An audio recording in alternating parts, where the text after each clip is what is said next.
Ubisoft Singapore, right? That's this is our first game we've made as the lead studio. Right. You guys worked on the naval stuff in Black Flag, right? We were part of the naval team both in AC3. Yep. The missions that were done for AC3, we expanded on that to develop lots of naval content and combat for AC4 Black Flag. Yep. And that's really the incubus for the idea of creating Skull and Bones. Wow.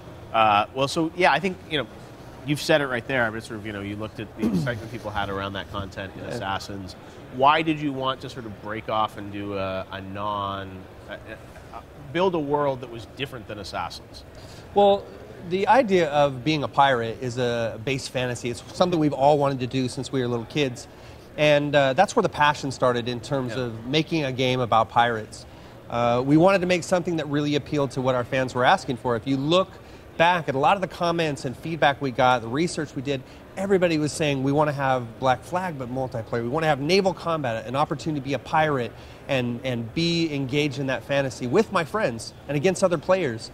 And so that's been our approach, is to create a multiplayer first world, an opportunity where a player can really immerse himself in the full fantasy of being a pirate. Wow. So tell us a bit about the fiction. I mean, the character that you will play in this game. Who do you get to play, or who do you get to choose to play as? So players will be able to choose from a lot of different captains. Okay. And that captain will go on a journey. That journey is starting out in the Caribbean and taking the King's pardon. And that's basically saying, I'm never leaving this life of being a pirate, heading for the pirate round to the southern tip of Madagascar, and then reaching the Indian Ocean, which for us is the largest, biggest playground and hunting ground for a pirate at the time during the golden age of piracy. Wow. All right, so get lots of choices, and online will be a big part of this as well, right? Well, we're an online game. Yeah. We're multiplayer first. We will have an opportunity for players to both sail solo as well as to form a gang of pirates. You saw today our PvP demo, and it's an opportunity for us to show the diversity of our gameplay. But players will be able to engage in the hunting grounds, which is basically an opportunity for a pirate to feel like a predator. Okay. It's hunting and ravaging the trade routes of the Indian Ocean, and you're able to do that alone, but it's a multiplayer world. Okay, and tell me about my ship, or how do I get to upgrade it? Where do you start versus where you can? Well, our approach is very traditional RPG archetypes. Yeah. Things that players will understand if they play other type of games. In the demo itself, you see that we have 3 unique play styles and classes and ship types. Now, these reflect, again, a lot of the sensibilities you have in other games. This ship here is basically almost, it takes almost like a sniper role. It's a sloop of war.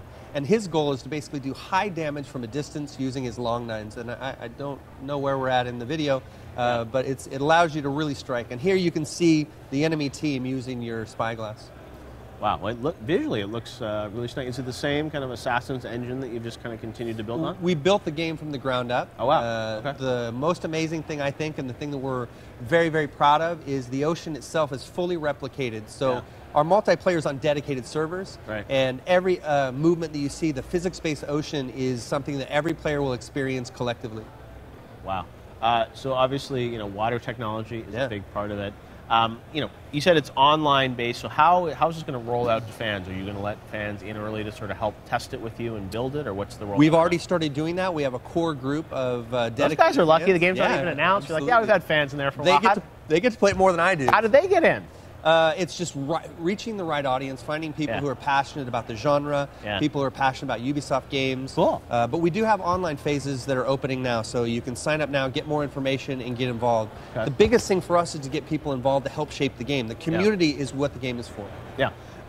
And as you said, online, so I'm sure it's going to continue to evolve over time in terms of feature set, where we're going to be able to go. But, when you say online, is it true kind of massively multiplayer? Like you'll have everyone in the same world? Well, it's a shared world, a shared systemic world. It's a world where when you take action, the world reacts.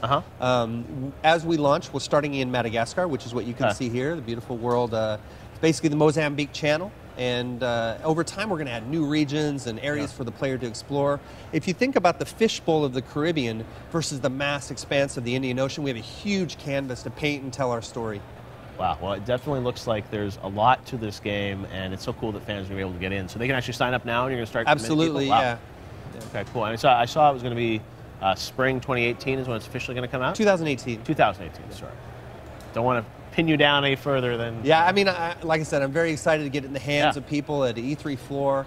Come out and play it and get it in your hands and feel it. See what it's like to be a Yeah. pirate on the Indian Ocean. And it's really cool to see Ubisoft Singapore getting its We could not be flagship prouder. title. Yeah. That's awesome. Well, that's what I love about Ubisoft. Studios all around the world doing interesting things, and Skull and Bones is a great example of what you guys have been able to put together. So Thank you very Thanks much. very much, Thanks man. very Really much. good. Appreciate it. All right, so much.